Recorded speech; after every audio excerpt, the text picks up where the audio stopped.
boa fama, se há alguma virtude e se algum louvor existe, seja isso que ocupe o vosso pensamento.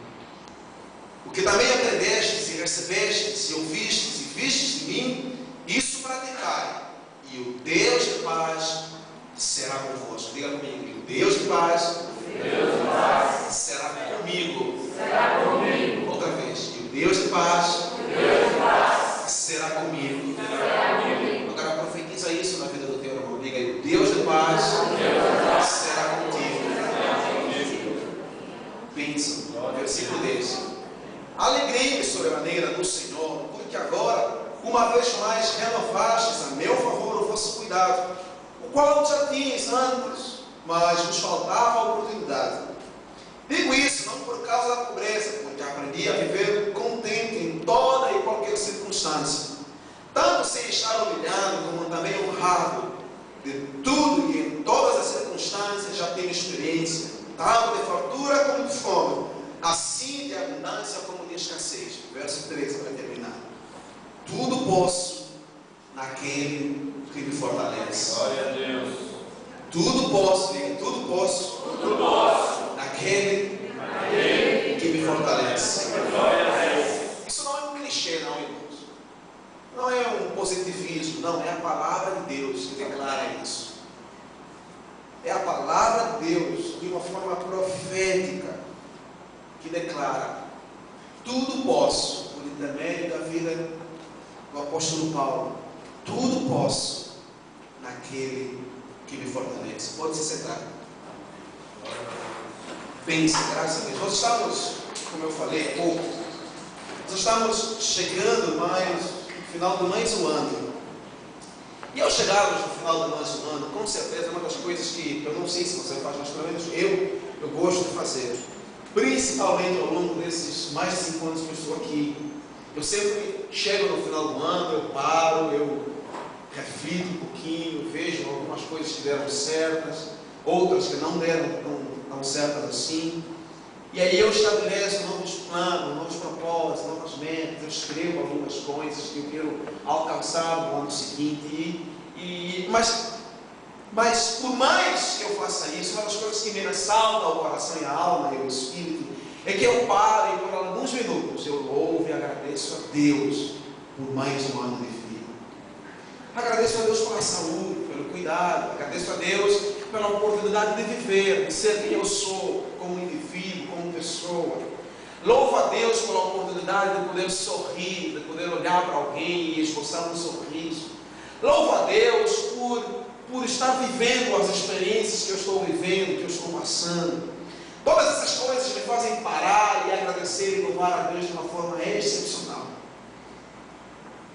E é bom, é maravilhoso, porque é um momento que eu paro e falo: meu Deus, eu tenho tanta oportunidade, estou experimentando, vivendo tanta coisa do Senhor, que tem gente que não tem o que eu tenho. Tem gente que não tem a oportunidade de cantar uma canção. Pagaria preço caríssimo demais para cantar uma canção. Tem gente que pagaria para dançar na presença do Senhor, mas não tem esse prazer, esse privilégio. Tem gente que pagaria para ter um sorriso, para sorrir, para se alegrar. Um abraço, um carinho, uma atenção. E eu tenho isso de graça.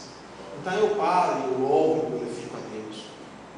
No texto que nós lemos, Paulo escrevendo aos Filipenses, no ano mais ou menos 62 depois de Cristo, é um texto que de certa forma fala a respeito dessas coisas, e às vezes você parar, louvar e se alegrar em Deus, independentemente das circunstâncias ou das lutas que você esteja passando.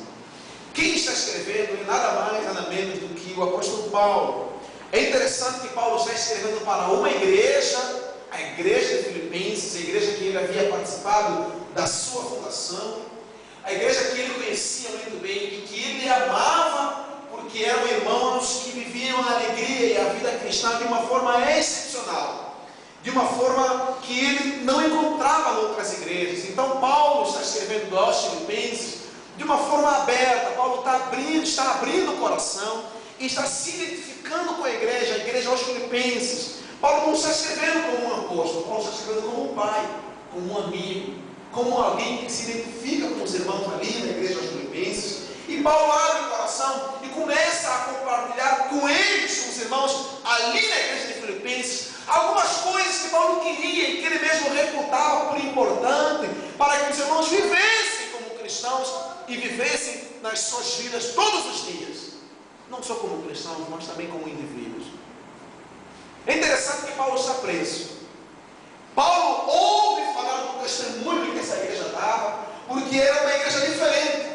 Não era uma igreja como a igreja de Coríntios, por exemplo, que toda hora só tinha pauleira, só tinha dificuldade, irmãos defraudando o outro. Não, é diferente aqui. O contexto é diferente.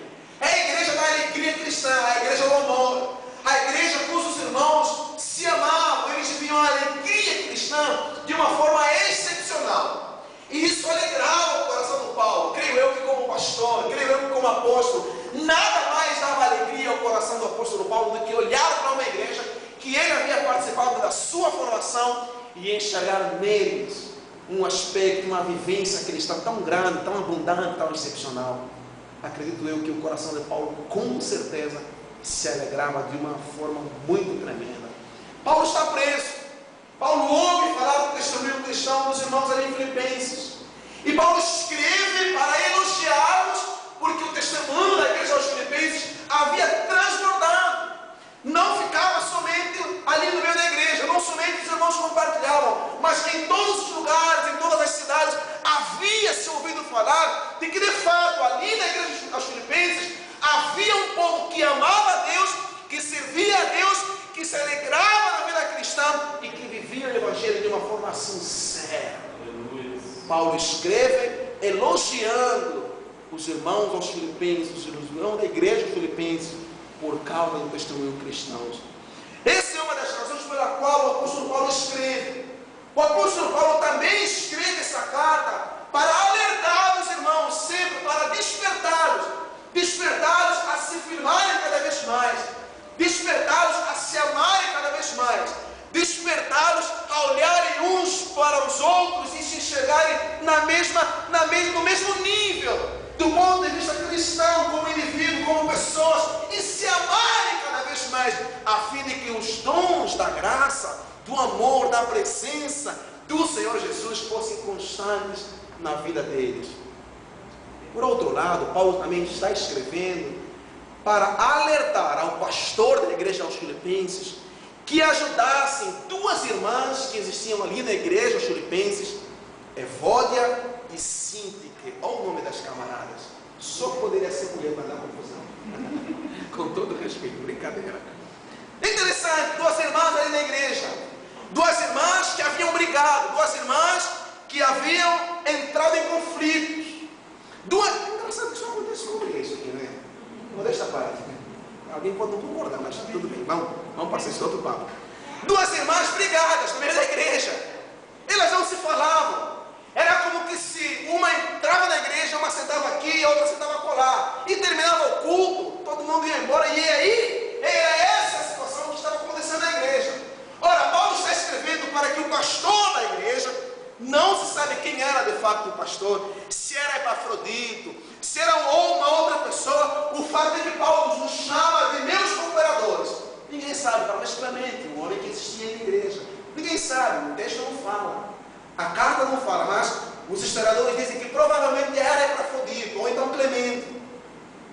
Paulo se dirige a esses irmãos para que eles ajudassem a resolver essa situação que estava acontecendo. Vejam vocês que era um problema, era uma dificuldade, era um conflito, talvez um problema judicial, talvez um problema de uma dívida, talvez um problema de uma outra questão existencial, ou até mesmo econômica ou financeira. Ninguém sabe. O fato é que tinha algum problema aí. E Paulo amava demais essas duas irmãs, porque essas duas irmãs haviam participado das missões que Paulo exercera. Elas apoiavam, eram cooperadoras de Paulo. Então Paulo se preocupa em relação à situação agora que elas estavam vivendo. Então Paulo escreve, dando a elas, à igreja, aos irmãos, alguns conselhos que ele reputava por importante que a igreja entendesse, não só entendesse, mas também passasse a viver, principalmente em relação à alegria cristã.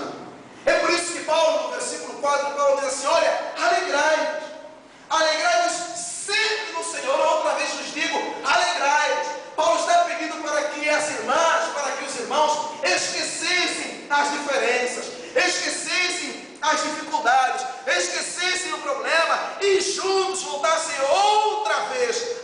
partilhar da alegria cristã de uma forma soberana e excepcional.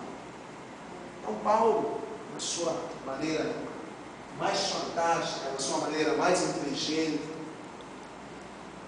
uma mente mais excepcional que eu já conheci ao longo de toda a minha vida, Paulo começa a tratar com os irmãos algumas coisas que eu quero tratar com vocês aqui também nesta última forma.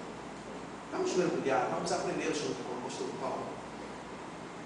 Interessante que Paulo, no versículo 6, Paulo diz assim: olha, não andeis ansiosos por alguma coisa. Em tudo, porém, sejam conhecidas diante de... Você está dormindo, irmão? O Marcelo vai pagar uma pizza para todo mundo hoje. E vai dormir. Não andeis ansiosos por alguma coisa. Em tudo, porém, sejam conhecidas diante de Deus as vossas petições, pela oração e súplica, com ações de graças. O que era interessante que Paulo estava trabalhando? Que as irmãs esquecessem esse conflito que estava perturbando todo mundo.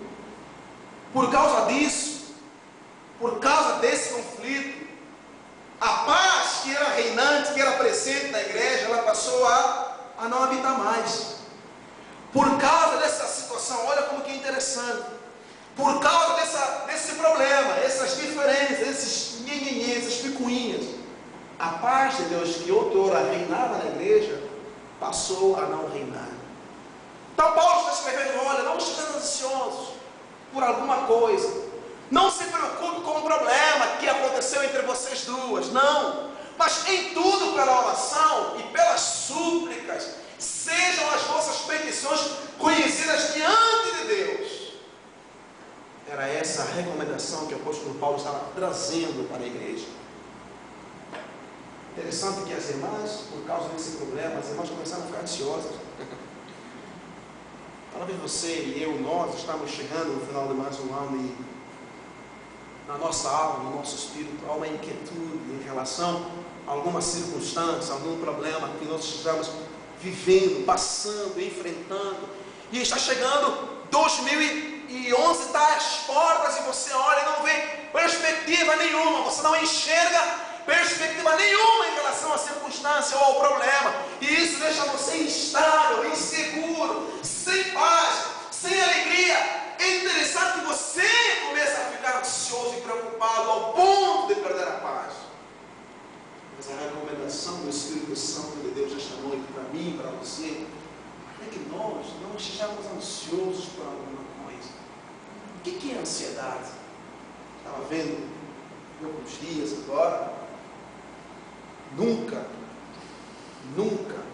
a ansiedade ela foi considerada uma doença como está sendo considerada agora.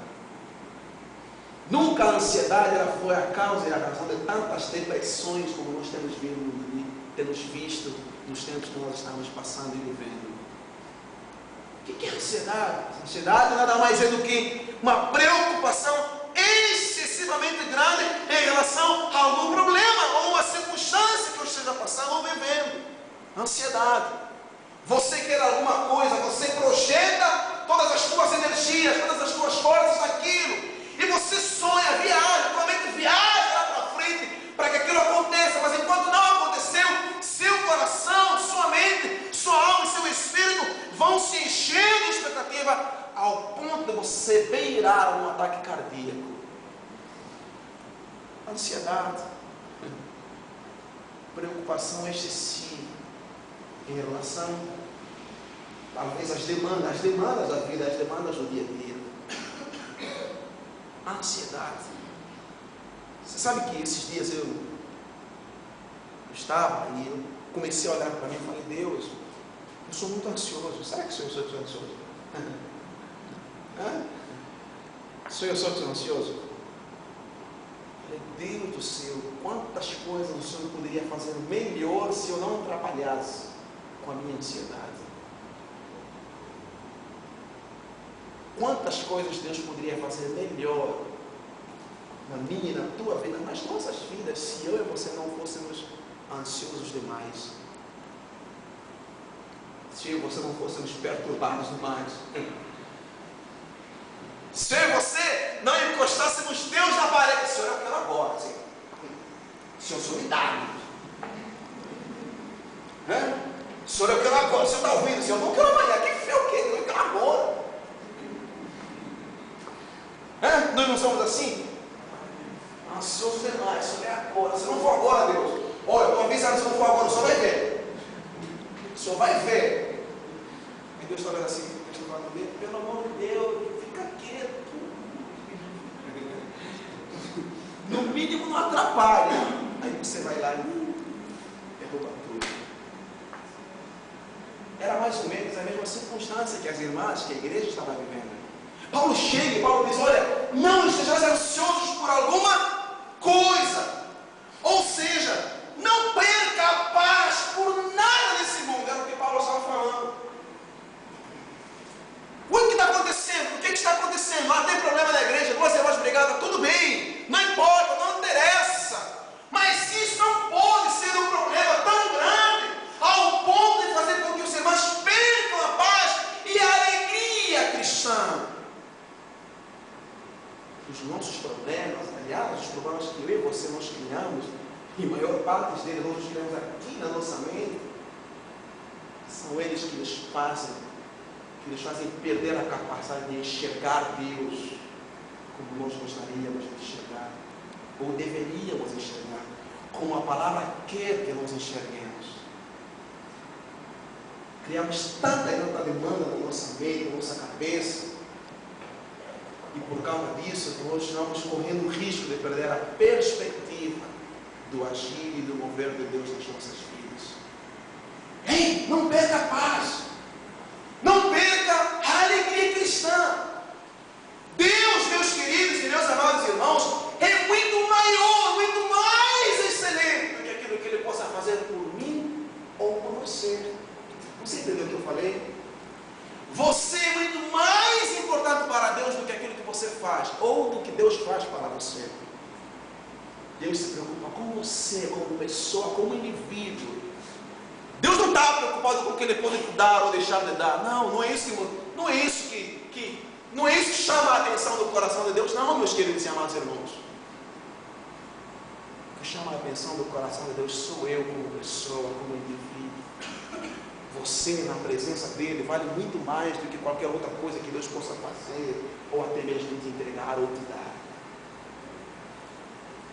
Não perca a paz, não seja inteligente. Eu estou falando de encarar as coisas e buscar nelas prioridades maiores da tua vida, ao ponto de você se esquecer de quem você é, das coisas ao seu redor, e fazer do teu trabalho, fazer daquilo que você faz o teu estilo de vida, a tua finalidade de vida. Ao ponto até mesmo de se esquecer das pessoas ao seu redor. Pessoas valem muito mais do que qualquer outra coisa para Deus. Você e eu, nós, valemos muito mais para Deus do que qualquer outra coisa. O contexto das irmãs ali na igreja era esse. As lutas vieram e as lutas começaram a bagunçar tudo. Paulo chega e Paulo fala isso para as irmãs. Ora, o que deveria acontecer então? Muito simples. Paulo já diz assim, olha, deixe de se preocupar. Porém, contudo, todavia, em tudo pelas orações. Diga comigo, orações. Meu Deus do céu. Orações.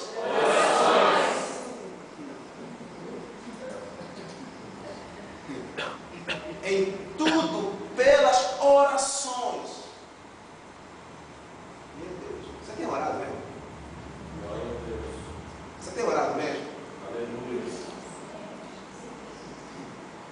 Em tudo sejam conhecidas diante de Deus as vossas petições pela oração, as exclamações de Deus. Eu queria ter tempo para poder destrinchar, trabalhar isso aqui, explicar para vocês o que significa isso, mas eu não tenho, eu preciso caminhar para fechar. Mas em tudo pela oração. Sabe o que é tudo? Sabe o que é tudo? É tudo, isso mesmo. Tudo, meu querido, meu amado, é tudo. Então você fica ansioso por quê? Em tudo sejam conhecidas diante de Deus as nossas orações. Sabe? Significa o que, meu querido e amado irmãos? Ore a Deus. Eleva ao Senhor as tuas petições. Clame a palavra de Deus. Deixe a essência, o amor, a luz do Senhor, do Espírito Santo conduzir a tua vida. Deixa Ele cuidar das tuas preocupações excessivas, daquilo que te perturba, daquilo que te atrapalha. Salmos 56, versículo 22, a palavra diz: confia os teus cuidados ao Senhor, e Ele te susterá, jamais permitirá que o seu justo seja abalado. Confia no Senhor. Interessante que Jesus trabalha isso também com os discípulos. Lá em Mateus, no capítulo 6, no versículo 25, Jesus olha para os discípulos, ou melhor, os discípulos olham para Jesus e questionam Jesus: ah, mestre, nós estamos seguindo ao Senhor, o que nós vamos receber uma recompensa? Olha, eles nem haviam aprendido ainda o A, já estavam pensando lá no Z. Olha só, que mente, que é mente humana. Aí Jesus olha para eles e diz assim: calma, meus filhos, vocês estão preocupados com o quê? Relaxa. Olha para as aves dos céus. Olhem para os lírios do campo. Puxa, as aves do céu, elas não plantam, não semeiam. Olha só para as aves do campo, como é que elas são lindas, como é que elas são formosas. Vosso Pai que está nos céus as alimenta. Vocês acham que Deus não tem a capacidade, não terá a capacidade de cuidar de vocês? Aprenda com a natureza. Por isso que os antigos eram mais inteligentes do que nós, porque eles aprendiam as lições da vida olhando para a natureza. Nós aprendemos com o Google. A gente quer uma coisa, vai lá, para, relaxa um pouquinho, irmão. Olha para a vida, olha para a natureza, contempla um pouquinho. Eu sou muito racional. Os antigos, eles observavam a natureza, como é que os animais se comportavam e aprendiam. Vosso Pai que está nos céus alimenta as árvores, cuida das flores. Ele não vai cuidar de mim, não vai cuidar de você, que é muito mais importante do que qualquer outra coisa que possa existir nesse mundo ou no universo. Não estejais ansiosos. Paulo está falando para as irmãs. Outra coisa que Paulo queria que as irmãs entendessem era de que quando elas agissem desse jeito, aí Paulo diz assim: olha, e a paz de Deus, diga comigo, e a paz de Deus, que excede todo entendimento, guardará o vosso coração e a vossa mente em Cristo Jesus. Olha que fenomenal. E a paz de Deus, que excede todo entendimento, incontável, impensável, ninguém jamais imaginou, calcula, não tem palavras. Guardará a vossa mente, guardará o vosso coração, guardará a vossa alma, o vosso espírito, vos livrará do mal. Significa que a paz de Cristo Jesus, ela está intrinsecamente relacionada a essa capacidade que eu tenho de, em primeiro lugar, enxergar a Deus acima de todas as coisas, como Senhor, como Deus, o autor e consumador da nossa fé, aquele que nos chamou das trevas para a sua maravilhosa luz e que cuida de nós em todos os momentos, em qualquer circunstância das nossas vidas. Para de se preocupar, parem de ficar ansiosas. Olhem para Deus, e a paz de Deus, que excede todo entendimento, guardará as vossas mentes em Cristo Jesus. O que está te preocupando? O que está deixando você fora do controle, ansiosíssimo demais? Então você precisa entender que você precisa mudar a tua capacidade de enxergar as coisas. Eu não estou falando de humanismo não, meu querido. Eu estou falando de você enxergar a vida e a realidade do ponto de vista epistemológico, tal como é, mas enxergar com outra mente, com outra realidade, com uma outra percepção. Então o que Paulo está tratando com as irmãs? Paulo diz assim, olha, no versículo 8, finalmente, irmãos, tudo que é verdadeiro, tudo que é verdadeiro, tudo que é respeitável,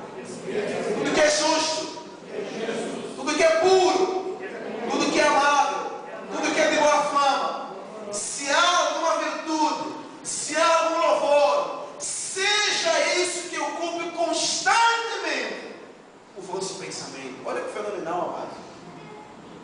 Quem tem que ocupar a minha mente? Quem tem que ocupar o meu coração? Como que você cuida da tua mente?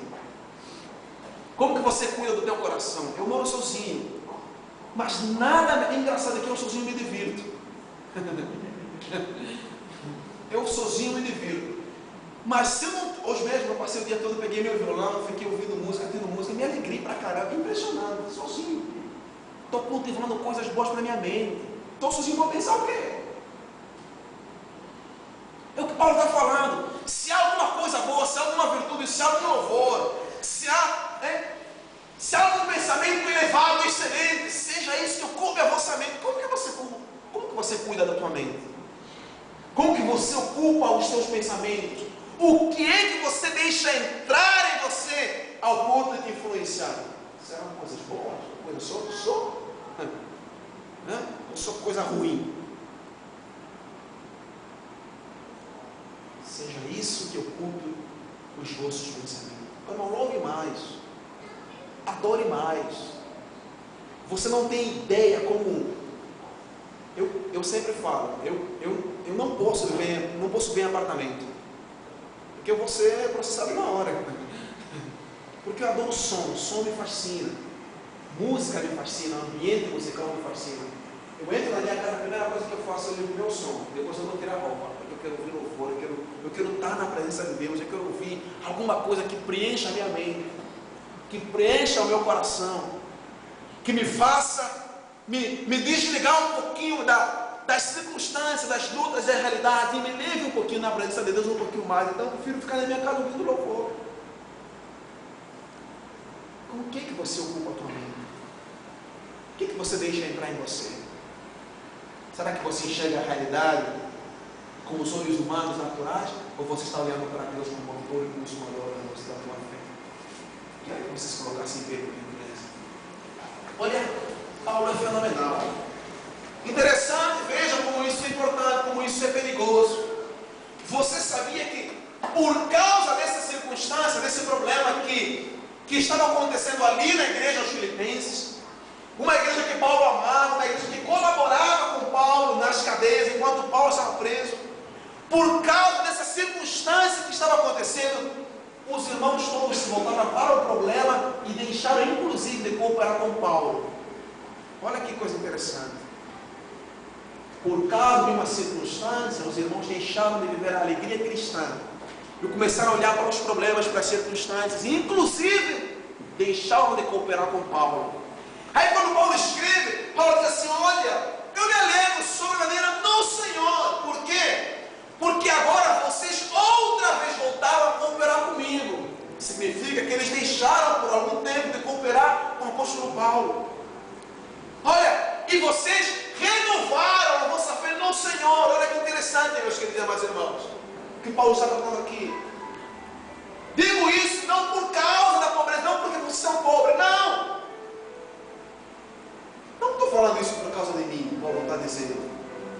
Estou falando isso por causa do vosso testemunho cristão, por causa da vossa aliança. Quanto a mim, eu não estou nem preocupado comigo mesmo. Eu tanto aprendi a viver na pobreza quanto na riqueza, tanto se estar humilhado quanto abatido, ou até mesmo exaltado.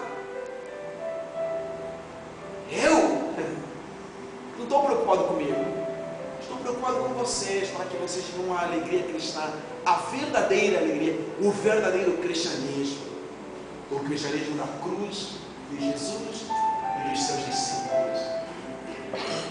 É o que Paulo está tratando com os irmãos ali. Quanto a mim, eu não estou preocupado. Eu não estou preocupado.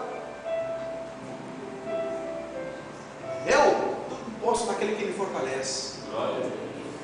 Tudo posso naquele que me fortalece. Paulo está falando em relação a ele mesmo. Mas em relação à igreja, a recomendação do apóstolo, a recomendação de alguém que está escrevendo de uma forma aberta, não para puxar orelhas, não para corrigir algumas circunstâncias, não, só para alertá-los e ao mesmo tempo também dar a eles alguns direcionamentos sobre o qual eles deveriam pautar as suas vidas, o dia a dia, e com isso não perder a essência da alegria cristã, não perder a essência da dignidade do Evangelho e da graça e da presença do Senhor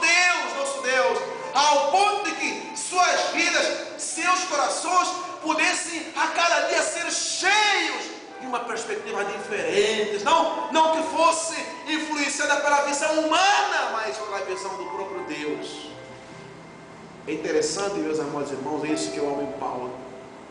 Paulo está escrevendo para uma igreja, Paulo está preso, mas Paulo está despertando a igreja a olhar para si, para ele, o apóstolo Paulo, e a se alegrarem como ele, o apóstolo Paulo, se alegrava. É por isso que ele diz assim no verso 9, olha, o que também aprendestes, recebestes e ouvistes e vistes em mim, isso praticai, e o Deus de paz será convosco. Tem muita gente que fala muito, tem muita gente que cantarola demais, mas quando você enxerga a vida e o testemunho dele, a coisa fica estreita. Mas Paulo não, Paulo tinha um caráter, Paulo tinha moral. Então Paulo está olhando para a igreja e falando assim, olha, os que vocês viram, ouviram, o que vocês aprenderam de mim, isso também fazemos. O que Paulo está dizendo? Olha, gente, pessoal, eu sei que é difícil a vida cristã.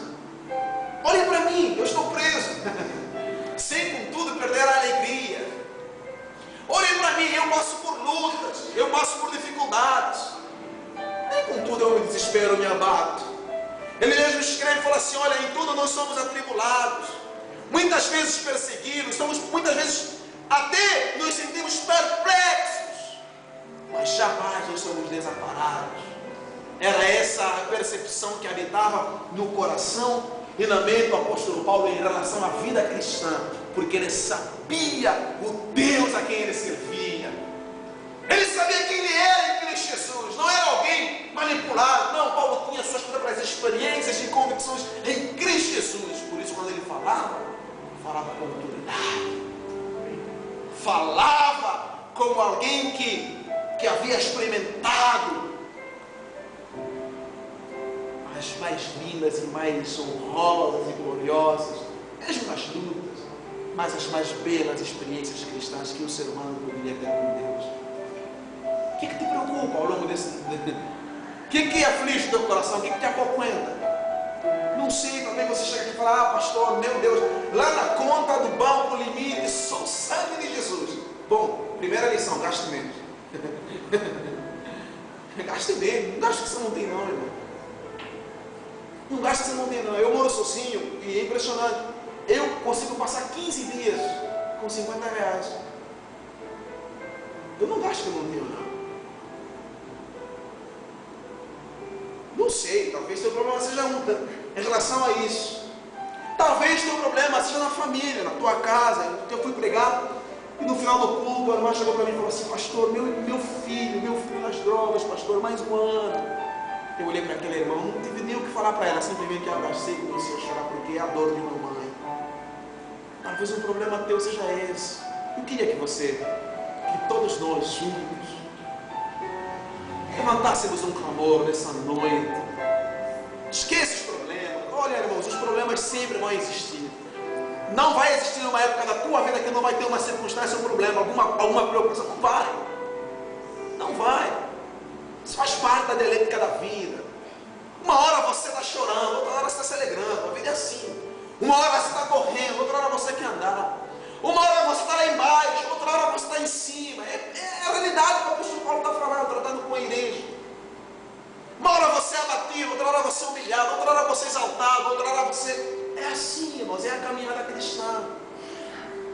Então, meus queridos e meus amados irmãos, que a nossa mente, a nossa alma, o nosso espírito nesta noite sejam desafiados a enxergar a realidade da vida cristã de uma beleza, de uma perfeição tão grande, e a buscar verdadeiramente tudo aquilo que é bom, tudo que é maravilhoso, tudo que é glorioso.